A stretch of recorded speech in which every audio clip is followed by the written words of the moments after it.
మా ఇంట్లో పొద్దున పెడితే దీపం సాయంత్రం వరకు వెలుగుతుందండి. మరి మీ ఇంట్లో అలాగేనా? అయ్యో ఎంత నూనె ఖర్చు అయిపోతుందో అనుకుంటున్నారా? అయితే నీళ్ళతో దీపం పెట్టడం ఎలాగో తెలుసుకుందాం ఈ వీడియోలో. ఒకసారి లైక్ చేయండి, వీడియోని లాస్ట్ వరకు చూసేయండి. Thank you.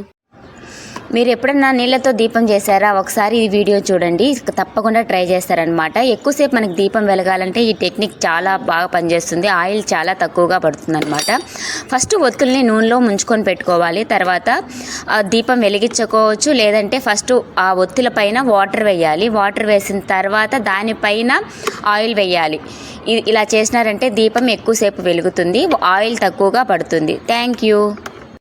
ఈ చలికాలం వచ్చిందంటే ఇంట్లో చిన్న చిన్న దోమలు, చీకటిగులు ఇలాంటివి ఉంటాయి కదా. యూజువల్గా వచ్చేసి ఫ్రూట్స్ దగ్గర ఉండే దోమలు, వాటికి వచ్చేసి ఇలా ఫస్ట్ ఆవాలు దంచుకొని దాంట్లో వేసుకోవాలన్నమాట. తర్వాత ఒక ఒత్తి వేసుకొని ఏదైనా కానీ ఆవాల నూనె కానీ నూగల నూనె కానీ ఏదైనా వేసుకోవాలి. నేను ఇక్కడ వచ్చేసి నూగల నూనె వేసుకుంటున్నాను అనమాట. వేసేసి దీపం పెట్టినామంటే ఆ చుట్టుపక్కల ఆ వాసనకు వచ్చేసి ఆ చిన్న చిన్న ఈగలన్నీ పోతాయి అన్నమాట. Thank you.